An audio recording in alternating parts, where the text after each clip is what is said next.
Hello and welcome to World Insight, coming to you live from Beijing on CCTV News. I'm your host, Ing-wen. On today's program, so long and farewell. He leaves behind a mixed legacy, but outgoing Taiwan leader Ma Ying-jeou breathed new life into cross-strait relations for 8 long years. Will his legacy hold? And making waves, the U.S. and Russia hit another bump in the road as Washington's new missile defense system in Eastern Europe ignites an angry outburst from Moscow.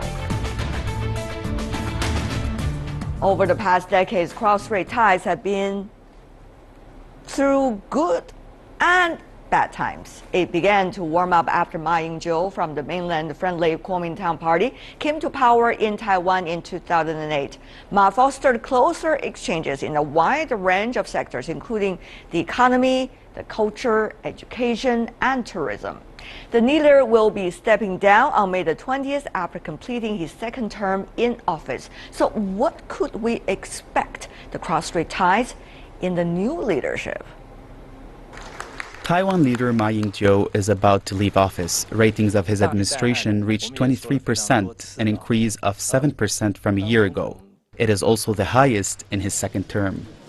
Last Wednesday, the Taiwan Affairs Office of the State Council praised cross-strait relations of the past 8 years. The officer's spokesman, Ma Xiaoguang, said during a media briefing that these achievements will be written into the annals of history.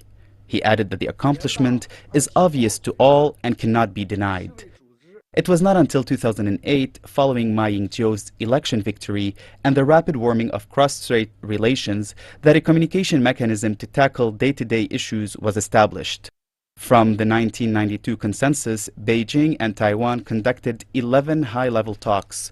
1 month after the meeting in November between President Xi Jinping and Ma Ying-jeou, the heads of cross-strait affairs on both sides created a new hotline to keep in touch.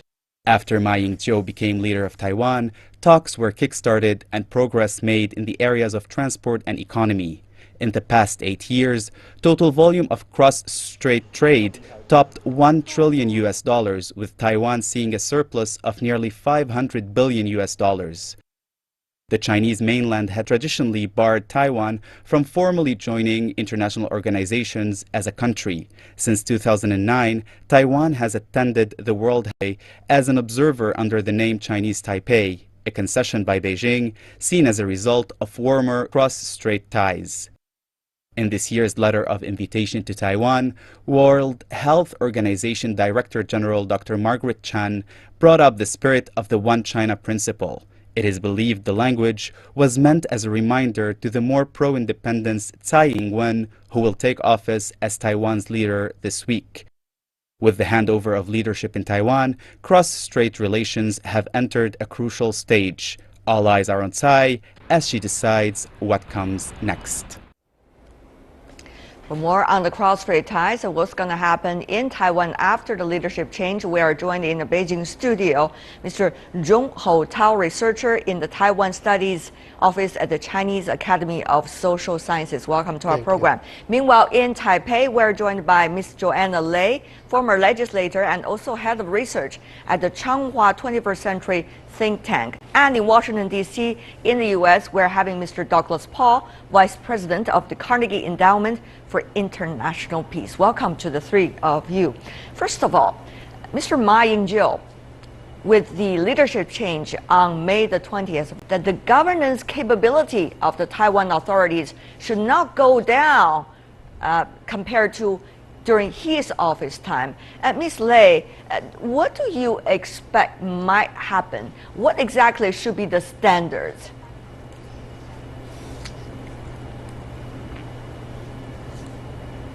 Well, there are different kinds of warning signs to Tsai Ing-wen, hoping that there will not be major changes, especially with respect to the cross-strait relations.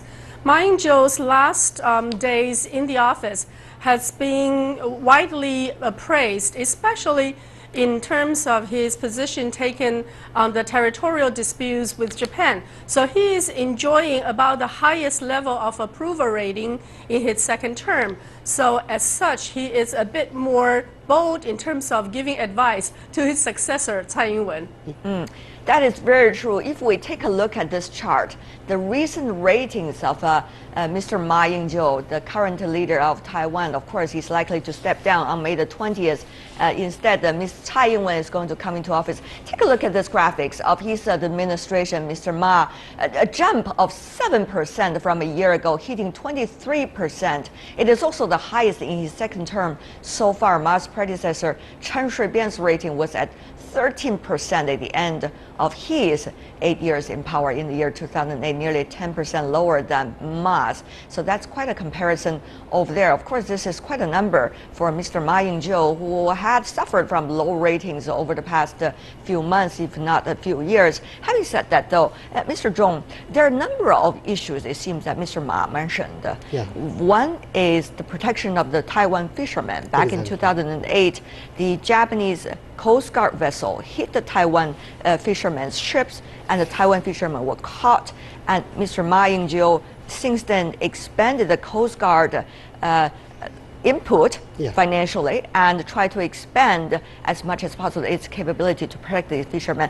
Will Ms. Tsai follow the same suit? If she's not, what would that mean? What kind of message is that going to send? I sincerely hope Tsai Ing-wen would follow Ma Ying-jeou's standard, would follow Ma Ying-jeou's practice. But in reality, I'm a little bit pessimistic since Tsai Ing-wen has tried to set up a good relationship with Japan. So maybe she has to make some compromise. So maybe in future, Tsai Ing-wen would not follow Ma Ying-jeou's standard. Still, maybe publicly she will say she will try to protect the interest of Taiwan fishermen. But in reality, maybe she will make, and privately, she will make compromise to Japan. I see. That's an interesting thing. Another interesting thing, Ms. Lei, I have to go to you because this is really something very critical about the territorial disputes regarding the Nansha Islands. One of those islands is now actually controlled by Taiwan, that is called the Taiping Island.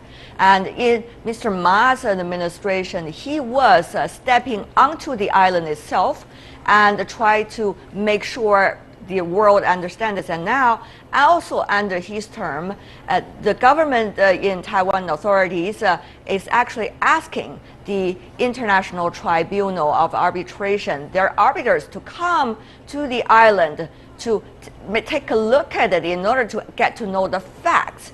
And Taiwan authorities are saying at this moment, if they are not doing the same thing as the Taiwan has already invited them to do, then Taiwan is not going to recognize whatever decision that the arbiters is likely to come out as suggested by the Philippines. So what about under Ms. Tsai during her term?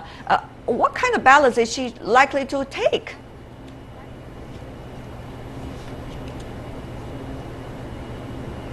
Well, I think you're very clear in stating that Ma Ying-jeou actually made three very strong moves.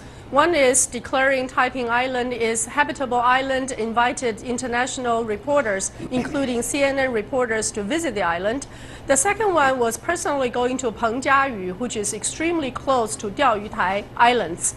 Japan would call it the Senkaku Islands. And the third position he took was about the Okinatori, the small little atoll that Japan calls it an island and declared the exclusive economic zone. And Ma Ying-jeou made it very clear that it's international waters, and he also sent voyages to protect our fishermen.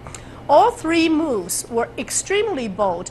All three moves were never made during Chen Shui-bian's leadership during the first 2000 to 2008 DPP administration. So if we look at Tsai Ing-wen, if he were to adhere to the old DPP position, DPP seems to have ceded the territorial disputes to Japan, and also in some ways giving them a softer protest than Ma Ying-jeou has done during his first term, and definitely not as strong as what he's done recently.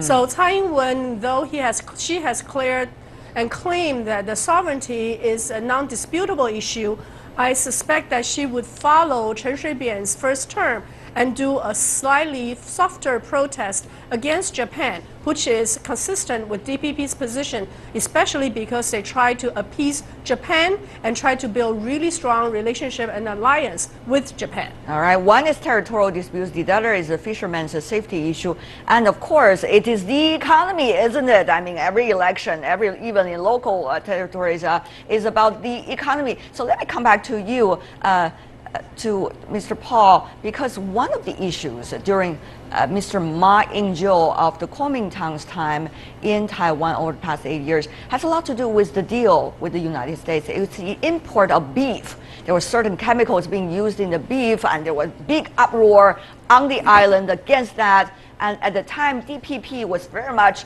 so-called with everybody, quote unquote, and against this import. But eventually, when DPP now about to come into the power, they say, well, this is not important anymore. Let's just go with whatever import we have. So is that going to be the trade relations, a demonstration of the DPP's stance with the U.S.?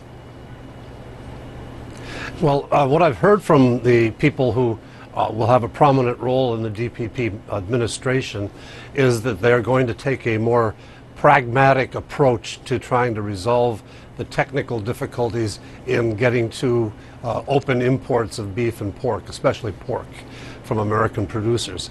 The problem lies essentially in Taiwan, where the Taiwan pork producers are weak competitors internationally. They've had a persistent strain of hoof and mouth disease, and they don't want to open themselves to outside competition because they don't have the best products available. So the type DPP approach is raise the quality of the environment, make the cattle, the pigs healthier, and then get into competition. That won't happen overnight. That's a few years project. But at least it sounds to the ears of American trade negotiators as a more pragmatic and step-by-step approach than simply not negotiating. Pragmatic or compromises? Ms. Lei?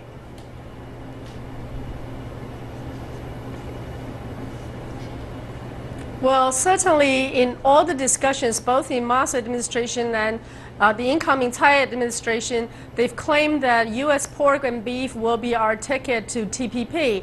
And they've used this to tell the pork producers locally that it is a necessary, quote unquote, evil that we allow the American pork to come to the island.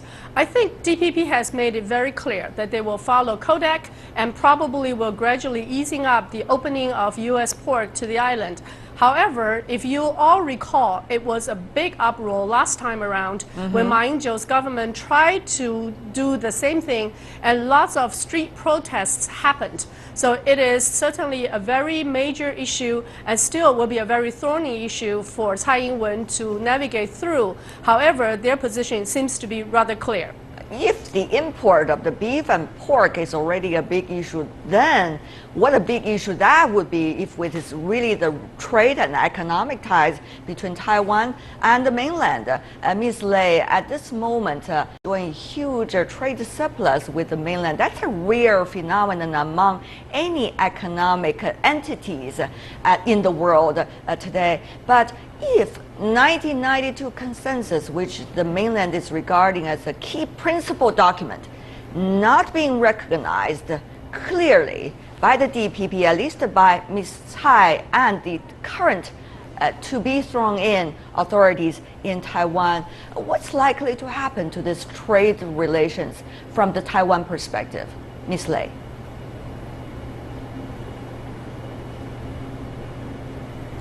Well, actually, that is why Taiwan businessmen are quite nervous. If you look at all the trade organizations as well as chambers of commerces, they all warned the DPP government that there are certain condition precedent in terms of our cross-strait relations, especially with the economic ties. And it is important to know that Taiwan and mainland China not only is a very strong trade partner, Taiwan has a strong dependency in mainland China, but it is not a bilateral relationship. It's in the global context. In other words, Taiwan export to mainland China or import from mainland China has to be put into the context of globalization. It is part of global supply chain. It is not bilateral. And Tsai Ing-wen's government will have to deal with the fact that it is not just a bilateral issue, it's a globalization issue. And also, Taiwan also enjoy visitors from mainland China. It's the #1 source of visitors. So Tsai Ing-wen has to date declined to talk about 92 consensus, which seems to be a condition precedent laid out by mainland China, and everybody is bracing themselves to see whether she'll make any mention, if not directly on 92 consensus, but to the spirit of 92 consensus, so that mainland China and Taiwan can continue to enjoy its current trade relations. What about you, from your perspective, Mr. Paul? What do you make of the reluctance at this moment, at least, for Ms. Tsai to abide by the 1992 consensus, which clearly regards Taiwan and the mainland belongs to one China? That seems to be the very principle that both sides at times holds very dear. So what do you make of this? Will she be able to make that clear during the so-called inauguration speech on the 20th? If not, what kind of message is she trying to send to Beijing? Well, I think it's going to be an ongoing test of wills.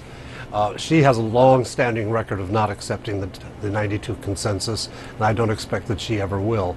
The question is, on the part of the mainland, China wants her to go all the way to accept that principle and the one China principle, and she doesn't want to do it for her own political purposes. So the two sides will be testing each other and try to find whether there's a middle ground where, as she says, she can maintain the status quo going forward, not suffer economic or other reversals, while holding final statement utterance of the 92 consensus or one China principle. China needs that because it wants to have the reunification prospects retained, at least in theory, going forward. An early test of this will be the invitation that has been extended from the World Health Organization for Taiwan's medical health minister to attend the World Health Assembly. The Chinese conditioned the invitation this time on acceptance of the 92 communique and one China principle as embodied in the UN General Assembly's resolution. And I suspect there's going to be a credentials fight at the 2016 World Health Assembly just a few days after the inauguration, if China does not hear in the inaugural speech what it wants to hear. So we're going to start to see the two sides rubbing against each other pretty soon. I see. It's very interesting. Mr. Paul used the phrase, the willingness. Yeah. I think there's a phrase in English language, isn't it? There's a will, there's a way. If Ms. Tsai is having the willingness to do it, there must be a way to do it, despite the party politics inside Taiwan. Mr. Zhong, let me come back to you. Yeah. Talking about the mainland, what does mainland have in mind, expecting the May the 20th speech of Ms. Tsai? And also, we've already seen, if I could just line up a few things, tourism to Taiwan from the mainland been dropping down 4.2 million last year, and now is not yet 4 million. It's about something 3 million. And we have also seen the trade, business people on both sides of the streets are quite nervous at this time. And not to mention that the people-to-people exchanges across the Taiwan Strait, people are waiting for the messages. So what exactly is the mainland expecting? What about 1992 consensus? If Ms. Tsai did not mention that in the so-called inauguration speech, so what would that mean to the mainland, and how would the mainland react? Of course, you're not coming from the Taiwan Affairs Office, but I'm sure from your perspective, you can help us to understand better from the mainland's perspective. Okay. Of course, the Chinese mainland sincerely wish Tsai Ing-wen could accept or recognize 1992 consensus as the core meaning, that is one China principle. But from the phenomenon now, it seems quite difficult for her to propose 1992 consensus several days later. If Tsai Ing-wen could not accept 1992 consensus, maybe she could propose some other consensus, which the core meaning of which is One China principle, for example, 2016 consensus or something like that. If Tsai Ing-wen could propose this kind of consensus, maybe that could be accepted by Chinese mainland. If Tsai Ing-wen neither accept 1992 consensus nor propose new consensus, then maybe the Chinese mainland will not accept her idea. Then maybe the exchange between the two sides, I mean the top level of the official level maybe will become dropping down, and some trade cooperation or economic cooperation maybe will decreasing, and as you just said, the common people exchange will also decreasing. One final round of question before we go. One important thing is what would happen and the attitudes from all sides. Defense, for example, it's very likely, Ms. Lei, that Ms. Tsai is going to propose spending more on the so-called defense, especially arms sales from the U.S. to Taiwan, even though we all know those arms sales are not necessarily updated categories, rather a big favor from Taiwan for U.S. businesses. But what would like to happen, and can the constituencies on Taiwan Island agree with that kind of deal and even expansion of that kind of deal?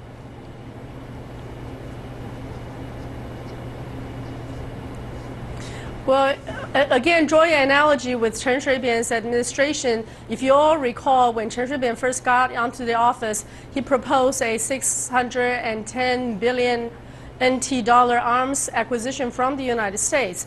Tsai Ing-wen has already established a southbound office, meaning that she will have a southbound approach in terms of international participation, in which she'll try to establish stronger relationship, especially with Japan and the United States. So both in terms of arms sales and all kinds of potential alliances and cooperations with the United States and Japan will certainly be top on her list in her first term. I see. Mr. Paul, arms sales even more this time, since she's already very happy with a bigger bill?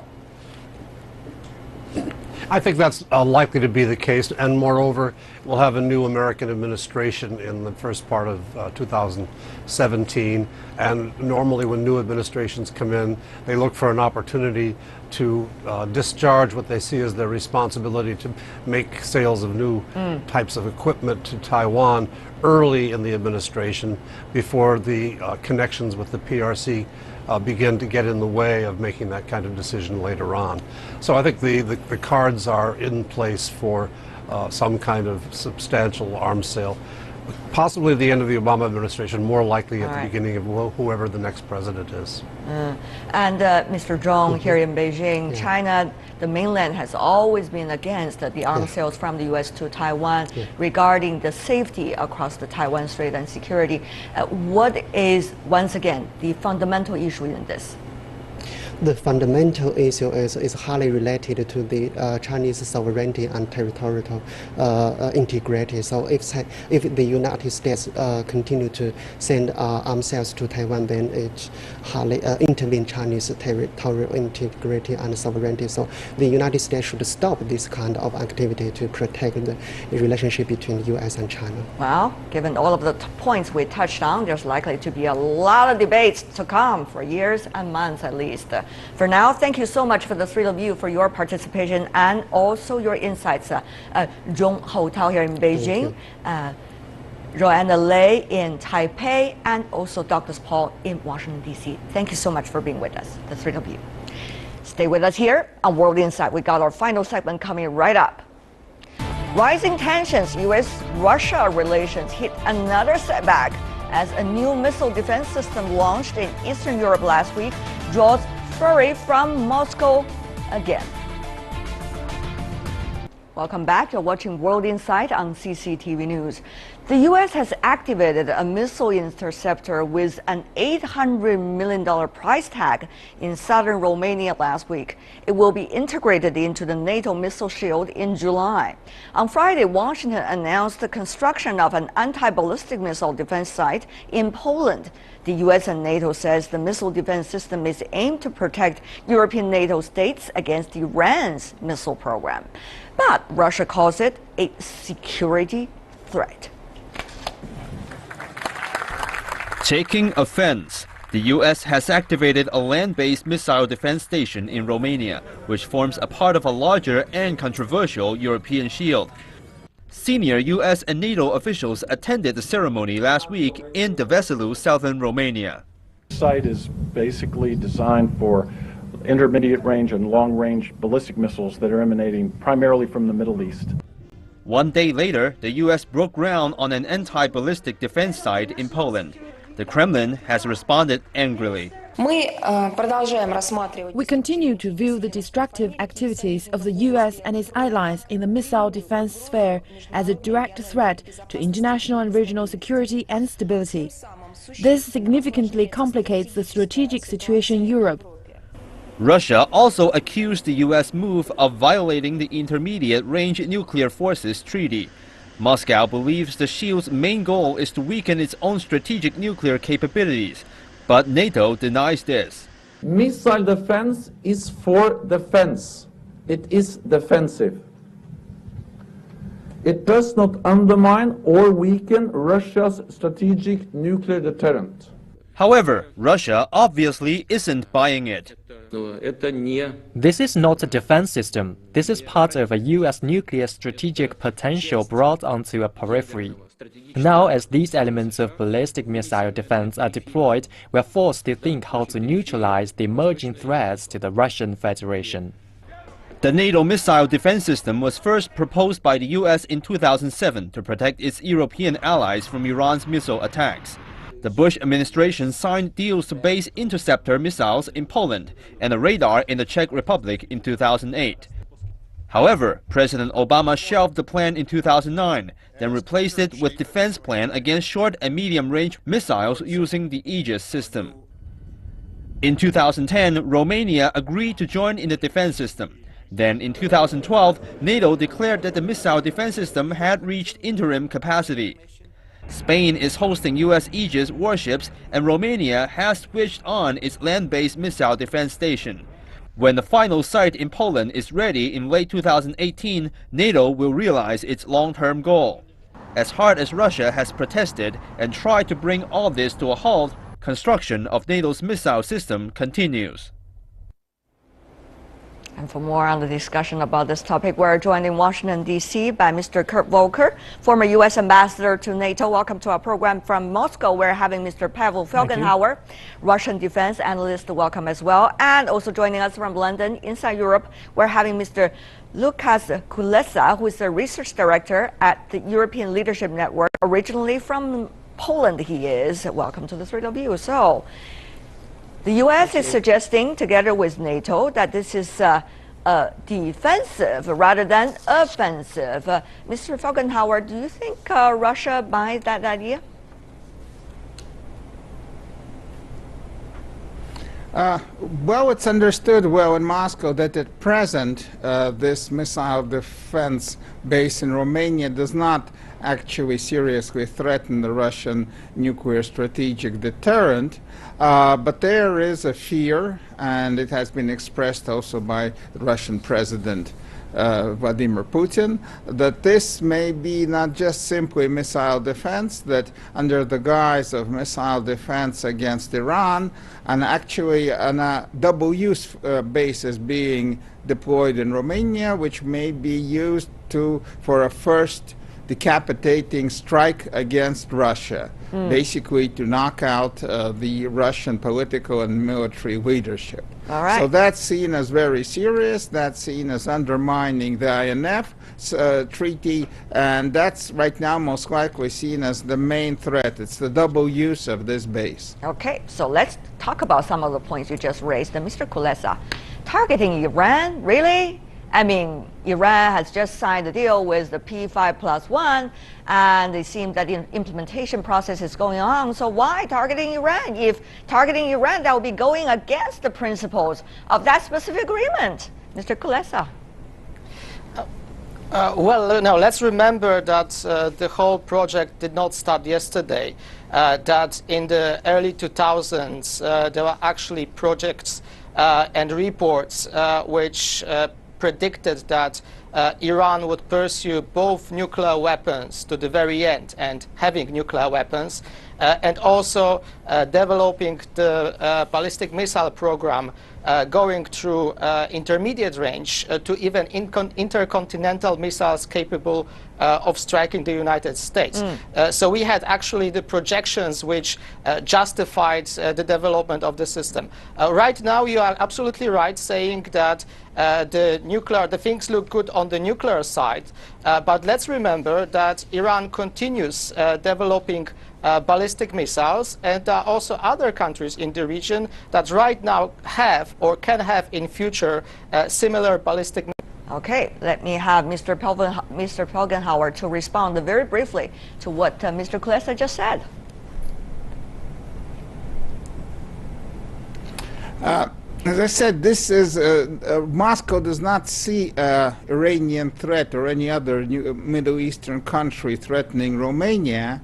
So the question is against whom this is aimed. The answer in Moscow is it's aimed against Russia, and that this may be actually an attack base, and that, as Putin said, these defensive interceptors can be replaced by offensive nuclear-armed missiles, and Russia will not know when that happens. And there's a belief that it's actually targeting Sochi, which is de facto the summer capital of Russia, where Putin and his leadership spend many months. Of course, that's serious business. But what about double use? Let's have Ambassador Volker from the U.S. to respond to that. Double use technology. Well, thank you. Right, thank you. What I appreciate what Mr. Felgenhauer is saying, because if any of what he is saying were true, it would be worrisome. It would be worrisome for Russia, and it would be frankly worrisome also in the United States, because it could raise tensions and increase the risk of conflict. But fortunately, none of it is true. And I know it doesn't matter how many times the Kremlin says it, it still doesn't make it true. These are defensive weapons. The technology is very well known and very publicly seen. It is firing a small missile that does not have a warhead, that intersects with a kinetic effect an incoming missile, and by doing so destroys that missile. That's what the nature of the system is. It's not an offensive system, it's not a strategic system, it's not a system that can target ground targets. It is a system that is aimed at defending against small numbers of missiles that could be coming in. All right. With respect to Iran, Iran has signed the nuclear deal +1, which restricts activities concerning nuclear enrichment and slows down the creation of nuclear weapons. It has a sunset clause of about 10 years. Yeah. It says nothing about missile technology, and Iran, in fact, has been testing missiles even since this deal was signed. All right, but let's focus on what you have just said, Ambassador Volker. You said that's likely if double use. It's likely to create tensions between Russia and the West, even Russia and the United States. There is no double use. Yeah, okay, all right. You just said it is no double use. Therefore, it is no tension, because that's the tension that Washington wants to avoid with Moscow. But I have to ask: is it really that tension that Washington wants to avoid with Moscow? We've seen that tensions going on in Syria. We've seen that tension going on in Ukraine. If you want me to go on with the list, there are still a number of other places that I can say as well. It seems that Washington is not shying away at all with tensions against Moscow, but rather very actively participating, if not creating some, at least as Moscow sees it. Ambassador Volker. Yes, but again, this is all Russian action. Russia invades Ukraine, Russia annexes Crimea, Russia threatens ships with nuclear attack, Russia does mock bombing runs against Stockholm or London. So, you know, it is hard to avoid rising tensions when Russia is behaving that way. At the same time, it is not our goal, as Ash Carter and as President Obama and others have said, our goal is to actually work together with Russia on peace and stability. Russia's behavior, unfortunately, is quite the contrary. Well, peace and stability in whose term? That's an interesting question. And therefore, let me go back to Mr. Falkenhauer. Earlier, Ambassador Volker listed a huge, long line of so-called guilts, as Washington see it, of Moscow. What do you make of these quote-unquote guilts?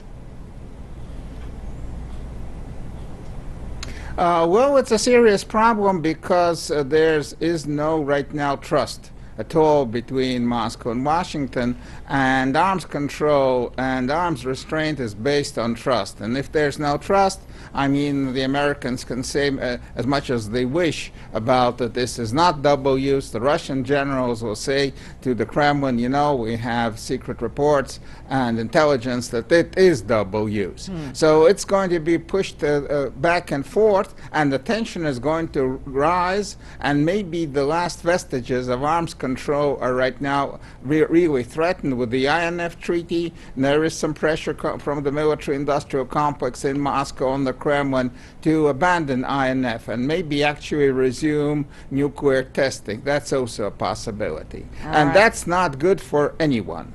We've seen a lot of debates already among our three panelists. We need to make sure that our audience really understands the kind of plan that we're talking about here. So let's take a look at some of these graphics if we can. Back in the year 2009, U.S. proposed a plan to include Europe in its missile defense shield system. Phase 1 of the plan was to complete it last year, where 4 Aegis-equipped battleships were deployed off the coast of Spain. Experts say this covers the entire Mediterranean.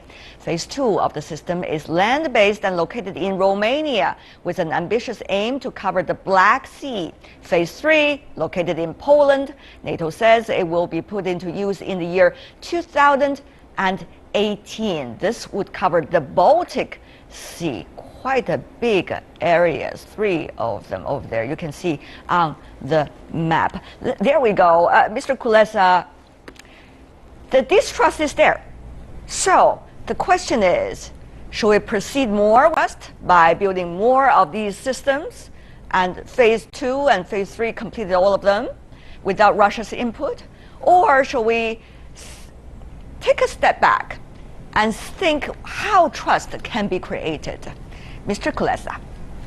Well, it's funny because we discuss trust and we discuss arms control, but one of the main tenets of arms control is trust, but verify.